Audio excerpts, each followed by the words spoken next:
Aujourd'hui, on va parler d'un sujet que bien du monde pense comprendre, mais 95% des investisseurs découvrent seulement après s'être fait mal. Puis je parle des altcoins. Parce que la réalité, c'est que la plupart des gens rentrent dans la crypto à cause du Bitcoin, mais finissent par tout perdre à cause des altcoins. C'est pas parce que les altcoins, c'est mauvais. C'est parce qu'ils comprennent pas ce que c'est des altcoins. Ils voient un prix qui monte, une pub sur TikTok, un chum qui lui dit « Hey bro, check cette nouvelle crypto-là, elle va exploser, elle va faire x100. » Puis tout ça sans rien comprendre de ce qu'ils achètent. Ils mettent tout leur argent là-dedans, puis 3 mois plus tard, le projet ferme, le token s'effondre, puis là, ils disent « les cryptos, c'est de la merde ». Mais la vérité, c'est que c'est pas que la crypto, c'est dangereux. C'est que c'est l'ignorance qui est dangereux. Comprendre c'est quoi un altcoin, c'est pas juste intéressant de savoir c'est quoi, c'est littéralement la différence entre faire de l'argent puis tout perdre ton argent. Parce que depuis 2009, le monde de la crypto, il a explosé. Des milliers de projets sont nés, chacun avec une mission différente. Tout ça, c'est bâti sur la même base que Bitcoin, mais avec des objectifs beaucoup plus larges. Les altcoins, c'est pas juste des copies de Bitcoin, c'est des technologies qui veulent aller encore plus loin. Améliorer, compléter ou carrément réinventer des morceaux du système. Mais faut pas se tromper non plus, dans cette jungle-là, il y a des projets brillants qui changent le monde, qui sont incroyables, puis il y a aussi des arnaques déguisées en innovation. Puis si tu sais pas faire la différence entre les deux, tu peux te faire rincer sans même t'en rendre compte. Pour ça que cette vidéo-là est importante parce qu'aujourd'hui, on va décortiquer les altcoins ensemble, pas avec du blabla technique trop compliqué pour toi, mais avec des graphiques vraiment simple, juste du gros bon sens puis des exemples clairs, puis avec des analogies aussi qui font du sens. Tu vas comprendre pourquoi les altcoins existent, à quoi ils servent, puis lesquels ont du potentiel, puis surtout comment éviter de tout perdre en pensant que tu sais dans quoi t'investis. Pourquoi on a besoin des altcoins? Il faut qu'on revienne à la base. Quand Bitcoin a été créé en 2009, c'était pas pour faire de l'argent vite, c'était une réponse à un système brisé. Un système où les banques impriment à l'infini du cash, où tu n'as aucun contrôle sur ton argent. Mettons, si ton institution décide de bloquer tes comptes, ben, il n'existe plus financièrement. C'est là que Bitcoin est arrivé comme un acte de rébellion, une façon de dire « Hey, là, je reprends le pouvoir sur mon argent ». Puis c'est ça qui est spécial du Bitcoin. Mais Bitcoin a été conçu avec une mission qui est vraiment simple, puis une mission qui est très claire. C'est être une monnaie décentralisée, transparente puis sécurisée. Un peu comme un coffre-fort numérique, incassable, fiable, mais pas super flexible. C'est un peu comme un vieux pick-up, un Ford de 1970 Bitcoin. Tu peux y faire confiance pour t'amener du point A au point B, mais tu n'as pas de Bluetooth, pas de GPS, pas d'écran tactile. C'est efficace, mais c'est limité. Puis à un moment donné, il y a des développeurs qui se sont dit « Hey, c'est nice de pouvoir envoyer de l'argent sans passer par une banque, mais est-ce qu'on pourrait utiliser la blockchain pour faire juste un peu plus que ça, parce que derrière le Bitcoin, il y a une technologie révolutionnaire qu'on appelle la blockchain. La blockchain, dans le fond, c'est un registre public, infalsifiable, transparent, ouvert à tout le monde. Puis là, il y a des génies qui ont réalisé que cette même technologie-là pourrait servir à faire bien plus que juste transiger de la valeur. Ils se sont mis à imaginer, hey, si on pouvait créer des applications décentralisées, des contrats automatiques qui s'exécutent sans avoir besoin d'intermédiaires, des plateformes financières, pas besoin de banque, des réseaux sociaux sans censure. Bref, on pouvait vraiment réinventer l'Internet au complet. Puis c'est là que les altcoins sont nés. Chaque projet est arrivé avec une idée, une vision, une amélioration. Certains voulaient rendre les transactions plus rapides. D'autres voulaient permettre de créer des applications sur la blockchain. D'autres voulaient connecter le monde réel à un nouveau monde numérique. Puis Bitcoin, c'est la brique dans tout ça. Mais les altcoins, c'est tout le reste du mur. C'est à ce moment-là que le monde de la crypto a explosé. Des milliers et des millions de projets, chacun avec une mission différente, une promesse unique, puis souvent un niveau de risque très différent aussi parce que oui, les altcoins, c'est là que les plus gros profits se font, mais c'est là aussi que les gens font leurs plus grosses pertes, c'est dans les altcoins. C'est pour ça qu'il faut comprendre pourquoi ils existent avant même de penser à en acheter. C'est quoi au juste un altcoin? Bon, là, on va comprendre pourquoi les altcoins existent, puis c'est quoi concrètement. Le mot altcoin, ça vient du mot alternative coin. C'est un coin alternatif à Bitcoin. Autrement dit, toutes les cryptos autres que Bitcoin, c'est des altcoins. Puis aujourd'hui, il y en a des dizaines de milliers, même des millions. Puis attention, les altcoins sont loin d'être pareils. T'en as qui ont changé le monde, puis t'en as d'autres qui ont juste vidé le portefeuille de ceux qui y ont cru. Un altcoin, là, c'est un peu comme un startup sur la blockchain. Chaque projet essaie de régler un problème dans le monde. Certains veulent rendre les transactions plus rapides, d'autres veulent te permettre de prêter de l'argent, d'emprunter sans banque, d'autres veulent bâtir des outils qui connectent la blockchain au monde réel. Puis là, il faut que tu vois ça comme un immense écosystème.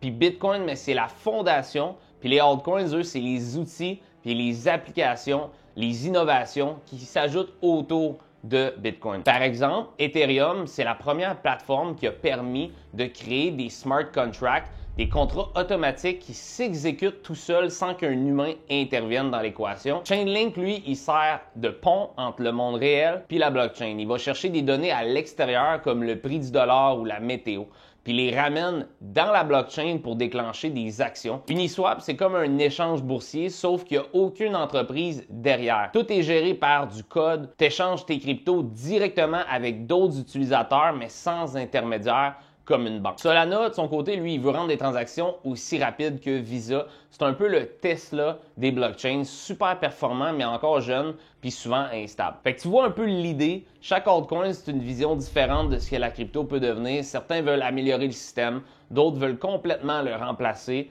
Mais ce qu'il faut comprendre dans tout ça, c'est que ces projets-là, c'est pas juste des pièces numériques, mais c'est des technologies. Il y a des équipes derrière, des visions du futur. Puis comme dans le monde des startups, ben il y a bien des projets qui deviennent des géants, puis d'autres aussi qui s'éteignent avant même d'avoir livré leur premier produit. Puis c'est pour ça que quand tu entends quelqu'un dire « Ah ben moi j'ai acheté tel coin, il va tout de moon, il va faire x100 », pose-toi pas juste la question combien il peut valoir au niveau du prix, mais demande-toi surtout c'est quoi le problème que ce coin ou ce projet-là règle. Pourquoi ce projet-là existe? Puis est-ce que c'est vraiment utile ou c'est juste du bruit? Parce que dans le monde des altcoins, c'est pas celui qui crie le plus fort qui va gagner long terme, c'est celui qui apporte le plus de valeur. Ethereum, c'est le premier grand altcoin. Puis si tu veux vraiment comprendre le monde des altcoins, tu dois comprendre Ethereum. Parce que ce projet-là a vraiment tout changé. Après Bitcoin, il y a plein de développeurs qui se sont mis à réfléchir. C'est bien cool d'avoir une monnaie décentralisée, mais si on pouvait programmer des choses par-dessus la blockchain, puis c'est là qu'un jeune gars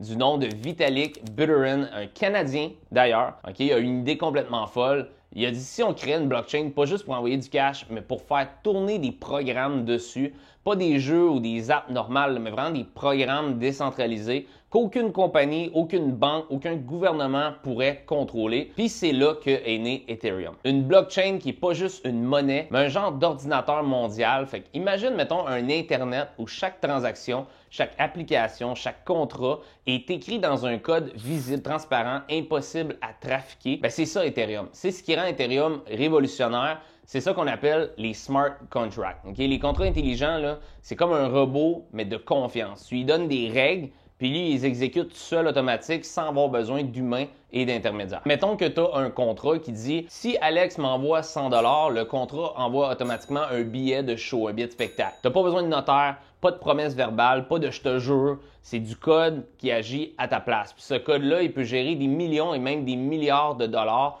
sans avoir besoin de banque, sans avocat, sans autorisation de personne. Puis à partir du moment où Ethereum est arrivé, tout a explosé. Parce qu'en ouvrant la porte au smart contract, il a aussi ouvert la porte à des milliers d'autres projets, des plateformes de finances décentralisées, la DeFi, des jeux blockchain, des réseaux sociaux sans censure, des NFT, des stablecoins, des ponts entre les blockchains. Puis tout ça est né grâce à Ethereum. Bitcoin, lui, a prouvé qu'on pouvait vraiment reprendre le contrôle de notre cash. Puis Ethereum a prouvé qu'on pouvait reprendre le contrôle de nos applications, nos données, notre Internet. C'est pour ça qu'on dit souvent, Bitcoin, c'est le digital gold. Puis Ethereum, c'est le cerveau de la crypto. Puis encore aujourd'hui, même avec toute la compétition, Solana, Avalanche, Cardano, etc., Ethereum, il reste vraiment la base de tout l'écosystème. C'est le point de départ de la plupart des innovations modernes en crypto. Puis si Bitcoin a lancé la révolution, bien Ethereum il a vraiment donné un moteur à cette révolution-là. Là, on va parler des différentes catégories d'altcoins. Avant de plonger, imagine que la crypto, c'est comme une grande ville. Okay? Bitcoin, c'est vraiment la fondation solide, la valeur vraiment dure, sûre.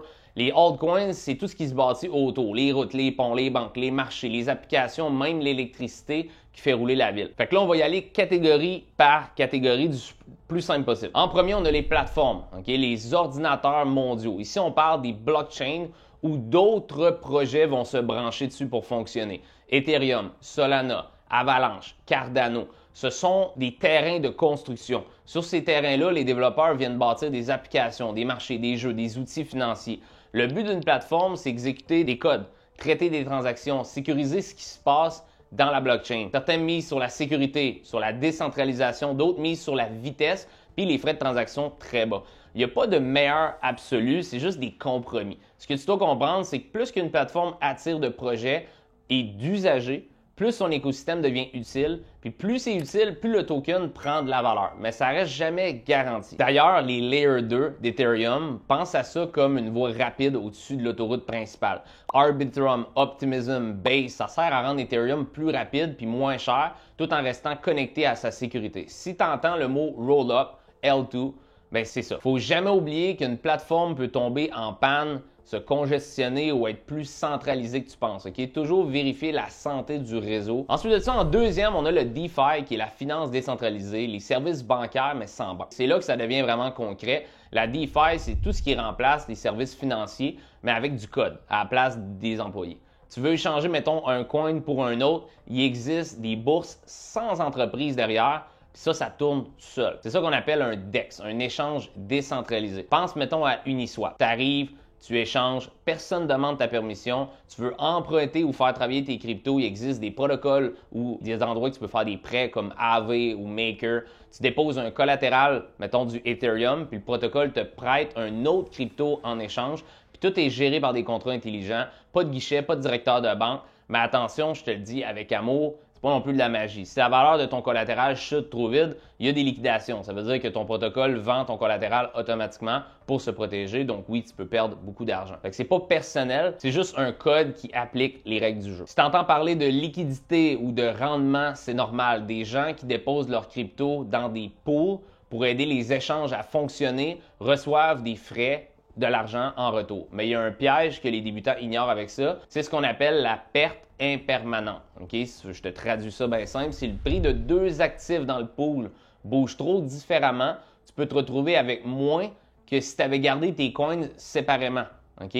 C'est pas un scandale, c'est juste la formule, comment ça marche. En troisième, on a les oracles. Ça, c'est les messagers du monde réel. La blockchain, là, c'est comme un ordinateur très honnête, mais aveugle. C'est pas la météo, c'est pas le prix du pétrole, c'est pas le taux de change du CAD contre le USD. Les oracles, ils viennent régler ça. Ils apportent des infos du monde réel vers la blockchain pour que les contrats puissent réagir. Chainlink, c'est l'exemple le plus connu. Si un contrat a besoin du vrai prix du Bitcoin pour déclencher un prêt ou une assurance, l'oracle lui donne la donnée. Risque à pas oublier, si l'oracle se trompe dans des données, tout ce qui dépend de lui peut dérailler. Donc, on veut des oracles qui sont robustes, décentralisés, testés par un site web, pas un gars dans un sol qui fait ce genre de truc-là, on s'entend. En quatrième, tu as les stablecoins. Ça, c'est les jetons stables. Un stablecoin, c'est une crypto qui tente de valoir toujours $1 US. Pourquoi on en veut? Ben, pour pas toujours vivre des montagnes russes dans le marché de la crypto. Quand tu veux respirer entre deux trades ou payer quelqu'un sans passer par une banque, c'est super pratique. OK? Il y a plusieurs sortes de stablecoins. Tu as le USDC, tu as le USDT,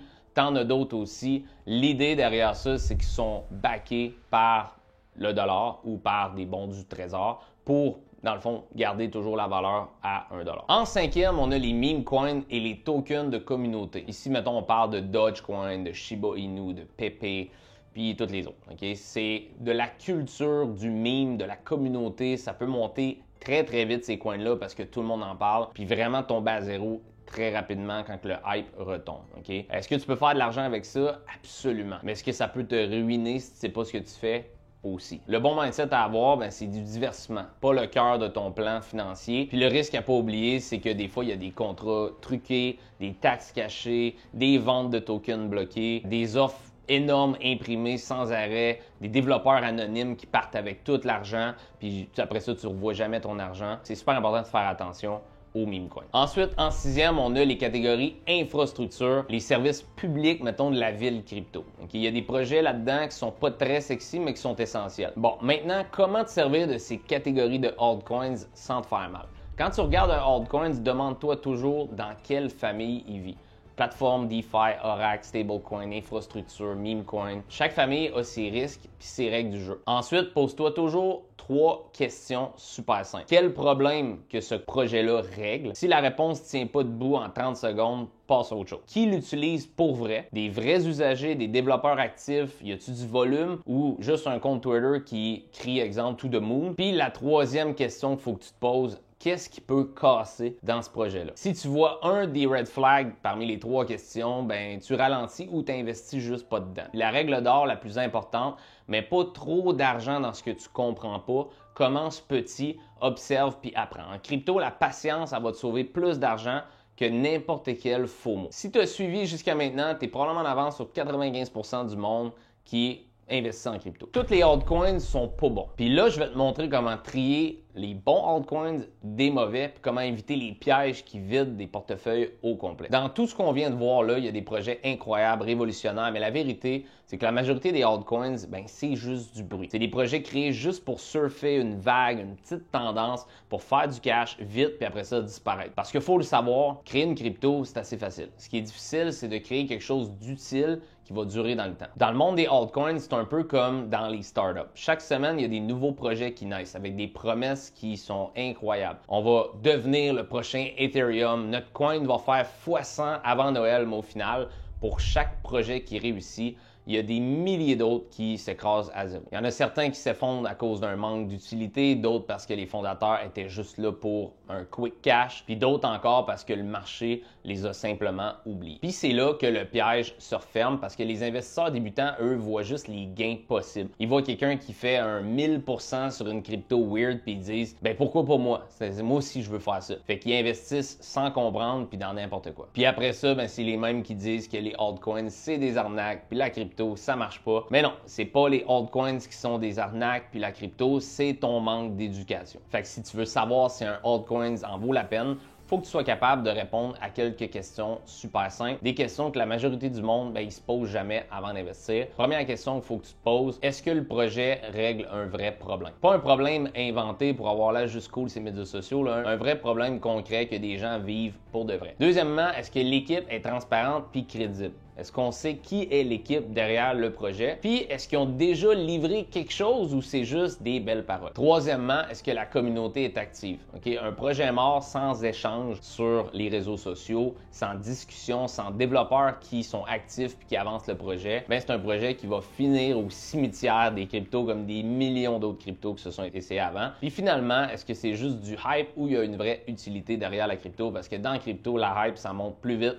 que la valeur réelle, mais ça redescend aussi très rapidement. Si tu veux un exemple concret, regarde tous les cryptos révolutionnaires de 2017 à l'époque. Tout le monde disait qu'elle allait dépasser Bitcoin, qu'elle allait changer l'Internet pour toujours. Puis aujourd'hui, 95% de ces projets-là ont disparu. Puis à l'inverse, ceux qui ont survécu comme Ethereum, Chainlink, Uniswap, c'est pas parce qu'ils étaient chanceux, c'est parce qu'ils ont livré quelque chose qui a vraiment eu un impact dans le monde, ils ont apporté de la valeur. C'est ça la leçon en crypto. Le danger, c'est pas le risque. Le danger, c'est vraiment de pas comprendre dans quoi tu t'embarques. Tu peux faire de l'argent avec les altcoins, beaucoup même, mais seulement si tu comprends que c'est pas des tickets de loto, c'est des technologies, des entreprises, des visions du futur. Puis tant que tu traites ça comme une loterie, le marché, lui, va te traiter comme un touriste, puis tu vas perdre de l'argent. Bon, là, on arrive dans la partie que j'aime le plus, parce qu'après avoir compris c'est quoi les altcoins, comment les utiliser, puis comment éviter de te faire avoir, faut qu'on parle du futur. Parce que la crypto, c'est pas juste une mode ou une opportunité de faire de l'argent quick, c'est une révolution technologique qui est encore au tout début. Pendant longtemps, le monde de la crypto, c'était comme un paquet d'îles séparées. Tu avais Bitcoin sur son île, Ethereum sur un autre, Solana, Avalanche, Cardano, chacun dans son coin, avec ses propres règles, ses propres usagers, puis zéro communication entre eux. Puis tranquillement, tout est en train de changer. On est en train d'entrer dans ce qu'on appelle un monde multi-chain. Un monde où ce que toutes ces blockchains vont pouvoir se parler, s'échanger de la valeur, collaborer. Un monde où tu pourras transférer tes fonds, tes données d'un réseau à un autre sans même t'en rendre compte. C'est comme si Internet, la finance puis la propriété digitale est en train de fusionner ensemble, puis tout ça s'est rendu possible grâce à des technologies nées dans les altcoins. Des projets comme Cosmos, Polkadot par exemple, travaillent déjà à relier toutes ces blockchains-là entre elles. D'autres comme Chainlink construisent des ponts entre le monde réel puis le monde numérique, puis ces mouvements-là, on appelle ça la Web3. La Web3, là, c'est la prochaine version